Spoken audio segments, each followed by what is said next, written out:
Dear ছাত্ৰ ছাত্ৰীসকল, আটায়ে ভালে আছা?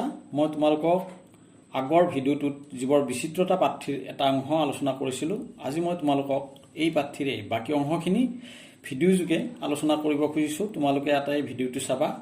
ৰবাৰ্ট হোৱাইটেকাৰে জীৱজগতখনক 5টা ৰাজ্যত ভাগ কৰিছে, সেই বিষয়ে আগৰ ভিডিঅ'টোত মই উল্লেখ কৰিছোঁ। তোমালোকৰ চাগে মনত আছে।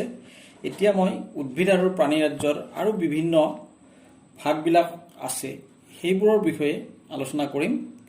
প্ৰথমে মই উদ্ভিদ ৰাজ্যৰ ভাগবোৰৰ বিষয়ে ক'ব বিচাৰিছোঁ যে উদ্ভিদ ৰাজ্যৰ শ্ৰেণীবিভাজনৰ ক্ষেত্ৰত প্ৰথম পৰ্যায়ত উদ্ভিদৰ দেহটো কিছুমান উপাংগ খণ্ড বিখণ্ড বা স্পষ্টকৈ পৃথকীকৰণ কৰিব পাৰি নে নোৱাৰি তাক বিবেচনা কৰা হয়। দ্বিতীয় পৰ্যায়ত সিহঁতৰ দেহত পানী আৰু অন্যান্য দ্ৰব্যৰ পৰিবহণৰ বাবে বিশেষ কলা থাকে নে নাথাকে তাক বিবেচনা কৰা হয়। পিছৰ পৰ্যায়ত বীজ ধাৰণ কৰা বা নকৰা, তদুপৰি বীজটো ফলেৰে আবৃত হয় নে নহয় তাক বিবেচনা কৰা হয়। এই কথাকেইটাৰ ওপৰত ভিত্তি কৰি উদ্ভিদ ৰাজ্যক বিভিন্ন ভাগত ভাগ কৰা হৈছে। 1 নম্বৰ সমাংগদেহী উদ্ভিদ বা থেলোফাইটা, মছজাতীয় উদ্ভিদ বা ব্ৰায়োফাইটা, ঢেকীয়াজাতীয় উদ্ভিদ বা পেট্ৰোডোফাইটা, নগ্নবীজী উদ্ভিদ বা জিমনোস্পাৰ্ম, গুপ্তবীজী উদ্ভিদ বা এনজিওস্পাৰ্ম। ছাত্ৰ ছাত্ৰীসকল, এতিয়া মই এই ভাগবোৰৰ কিছুমান বৈশিষ্ট্য আৰু উদাহৰণ উল্লেখ কৰিব বিচাৰিছোঁ। 1 নম্বৰ আহিল সমগ্ৰদেহী উদ্ভিদ, যিবিলাক উদ্ভিদৰ দেহ বিভিন্ন উপাংগত পৃথক কৰিব নোৱাৰি, সেই উদ্ভিদখিনি এই বিভাগৰ অন্তৰ্ভুক্ত কৰা হৈছে।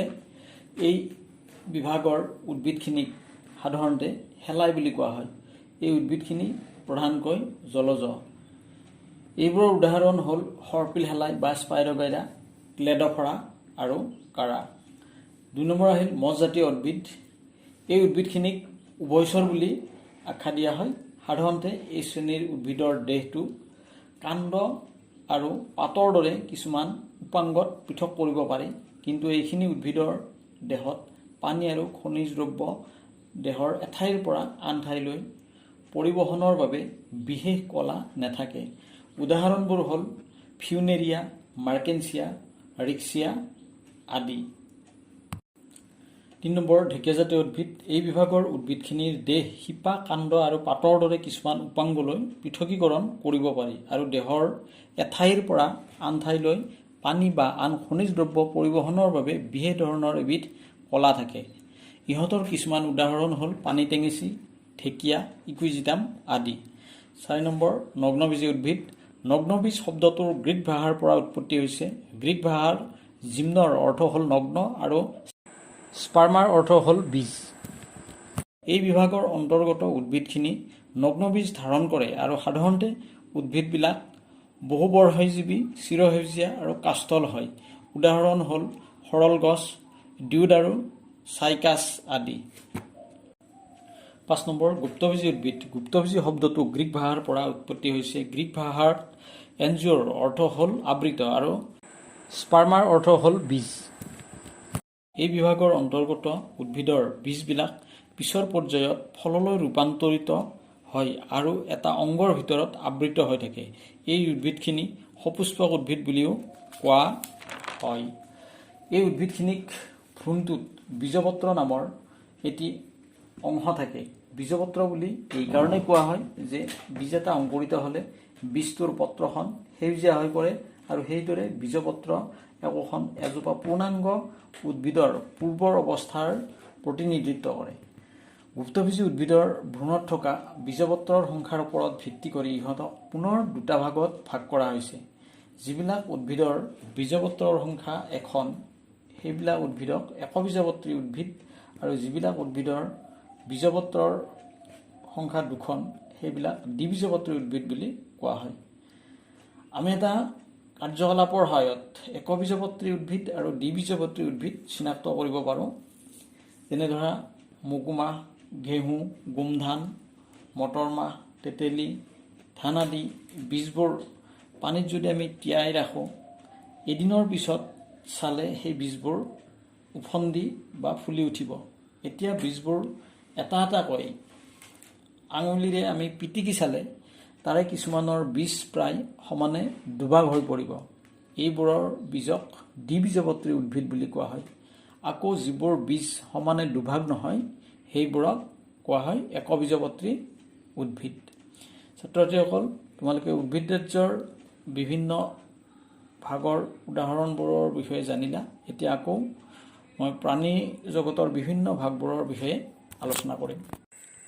প্ৰাণী জগতখনক প্ৰধানকৈ দুটা ভাগত ভাগ কৰিছে।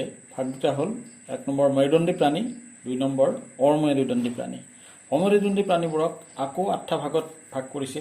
ভাগবোৰ হ'ল ৰন্ধী প্ৰাণী বা পৰিফেৰা, একনলদেহী প্ৰাণী বা চিলেণ্টেটা, চেপেটা কৃমি বা প্লেটিহেলমেন্থিছ, ঘূৰণীয়া কৃমি বা নিমাটোডা, বলয় প্ৰাণী বা এনিলিডা, সন্ধিপদী প্ৰাণী বা অৰ্থপ্ৰদা, কোমলদেহী প্ৰাণী বা মলস্কা, কণ্টকচৰ্মী প্ৰাণী বা ইকাইনোডাৰ্মাটা। ছাত্ৰ ছাত্ৰীসকল, প্ৰতিটো ভাগৰে কিছুমান বৈশিষ্ট্য আছে। বৈশিষ্ট্যবিলাক এনেধৰণৰ।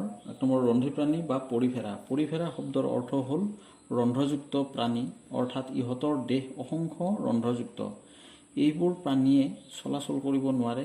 ইহঁতে সাগৰৰ পানীত থকা কিছুমান কঠিন পদাৰ্থত খামোচ মাৰি লাগি থাকে। ইহঁতৰ দেহত থকা ৰন্ধ্ৰবোৰে একোটা নলতন্ত্ৰৰ সৃষ্টি কৰে। নলতন্ত্ৰদি দেহৰ ভিতৰলৈ পানী পৰিবহণ কৰাত সহায় কৰে আৰু তেতিয়াই কোষবোৰে খাদ্য আৰু অক্সিজেন পানীৰ পৰা গ্ৰহণ কৰি লয়। এইবোৰ পানীক সমুদ্ৰৰ আৱাভূমিত বেছিকৈ পোৱা যায়। এইবোৰৰ উদাহৰণ হ'ল ইউপ্লেকটেলা, চাইকন, স্পঞ্জিলা। 2 নম্বৰ একনলদেহী প্ৰাণী। একনলদেহী প্ৰাণীসমূহ পানীত বাস কৰে। ইহঁতৰ দেহৰ গঠন অতি জটিল। দেহত এটা মাত্ৰ গহ্বৰ থাকে। দেহকোষ 2টা তৰপেৰে গঠিত। এটা তৰপে দেহৰ বাহিৰৰ আৰু আনটো তৰপে দেহৰ আভ্যন্তৰীণ আৱৰণ গঠন কৰে। কিছুমান প্ৰজাতিৰ প্ৰাণীয়ে সংঘবদ্ধ হৈ বাস কৰে। উদাহৰণ হ'ল প্ৰবাল। আকৌ ইহঁতৰ কিছুমানে অকলশৰীয়াকৈ বাস কৰে, যেনে হাইড্ৰা, জেলি মাছ, সামুদ্ৰিক এনিমন। 3 নম্বৰ চেপেটা কৃমি। এই প্ৰাণীবিধৰ দেহ দ্বিপাৰ্শ্বভাৱে সমমিত, অৰ্থাৎ দীঘে দীঘে দেহৰ বাওঁ আৰু সোঁফালে একেধৰণৰ। দেহটো 3টা তৰপেৰে গঠিত আৰু ইয়াৰ পৰা বেলেগে বেলেগে কলাৰ সৃষ্টি হয়। সেইকাৰণে ইহঁতক ত্ৰিস্তৰীয় প্ৰাণী বুলি কোৱা হয়।